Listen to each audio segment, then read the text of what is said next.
o'zini yam-yashil barglarini chiqarib, kunlar ilib isib qoldi. Bizda esa dehqonchilik davom etmoqda. Mana bunaqangi kasetalarda ko'chatlar bo'ladi. Bular teplitsadan spesialniy yetishtirilib ochiq dalalarga ekiladi. Kecha mana shu oq material yopilgan joylarni ekdik va ustini material bilan yopib chiqdik. Kim buni sababini bilsa, kommentariyada yozib qoldirasizlar. Nima sababdan bunaqa material yopiladi?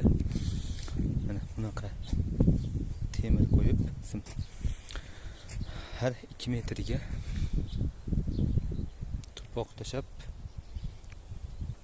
material yopilgan. Ekilgan mahsulot tekinga karam.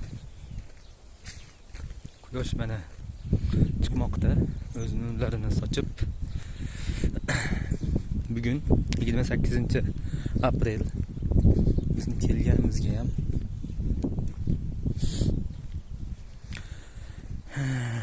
bir oy bo'libdi.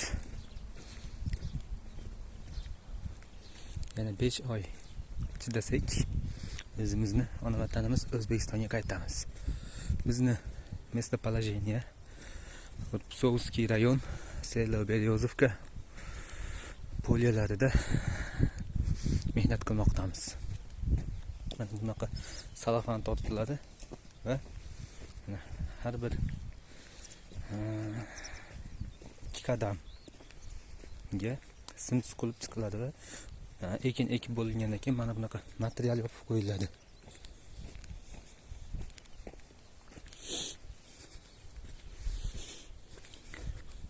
Sug'orish tizimi mana shu. O, yerda motor bor. Yer ostidan suvlarni tortib oladi. Mana bunaqangi kapelli shlanka orqali sug'oriladi.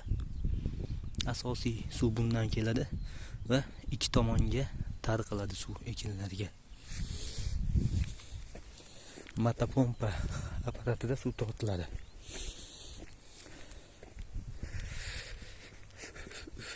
Shunaqa gaplar. Kimga qiziq bo'lsa, like bosib, qo'llab-quvvatlayveringlar. Yoqmaganlar ham like bosinglar, bo'lmasa dislike bosinglar. O'z fikringlarni qoldiringlar. Shunaqa gaplar. Ekilgan ko'chatimiz mana bunaqa.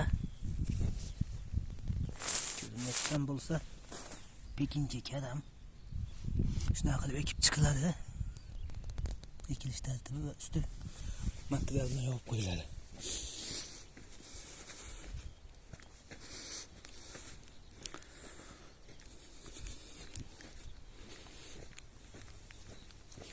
Bu yoqda ham o'rtada shlanka tushgan, motopompa orqali suv keladi.